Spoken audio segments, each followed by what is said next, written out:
10 ปีรวม6 ปีที่เจ้าทำ อันนี้ขนาดกินไป ห กี่ กปีนะจะให้แม่กินนะก็จะส่งคนกู้คืนคนก็เล็กก่อนจะนอนหามตาเลยตัวกินกู้คืนอ่ะก่อนนอน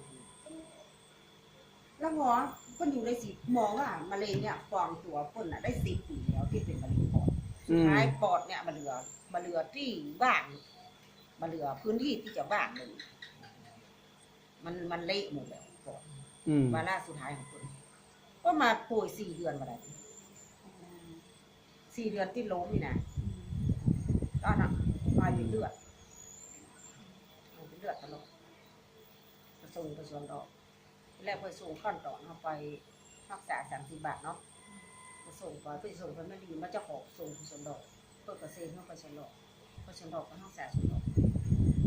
ได้เป็นมะเร็งปอดกินไปกี้เนาะยับยั้งมาก่อนนะ6 ปีที่ได้กินนะหมอว่าเป็นมา10 ปีแล้วนะอาการเกิด10 ปีแต่บางมีอาการนะเลยอ่ะพี่คนแรกคนเนี้ยกินว่าได้เจ้าออกเรียนเนี่ยออกไปดีมาเข้ามาอยากยายเนี่ยหมกเนี่ยเข้ามากับมากินคนเนี้ยได้โบกก็แข็งแรงไม่ใช่ธรรมดาแล้วประเดี๋ยวแม่ถึงบอกว่าคนที่ว่าคนเงินจะซื้อวิญญาณนะญาตินี่พิสูจน์เอาญาตินี่เป็นมะเร็งมะลูกบากินลาบดิบบากินเนื้อมาชอบกินเนื้อเสียแต่เป็นมะเร็งมะลูกพอหูปุ๊บหมอก็จะผ่านอดผ่าเดือนหน้าก็จะเอาออกหมดเลย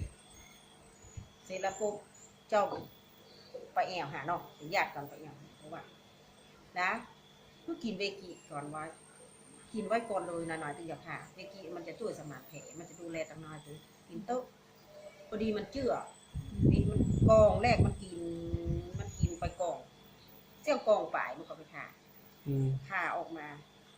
าปุ๊บจะบอกว่าถ้าผ่าออกมาปุ๊บเนี่ยลูกกินเวกิมันต้องไปกลัวหยังลูกกินเพราะเขามีประสบการณ์แล้วว่าก้าวกินไปเลยยกตัวอย่างยายผู้ฟังก็กินนะพี่จะผ่าพร้อมมันนี่นะ5 คนนะ5 คนผ่าพร้อมกันนี่นะพอก็จะสายแสงพี่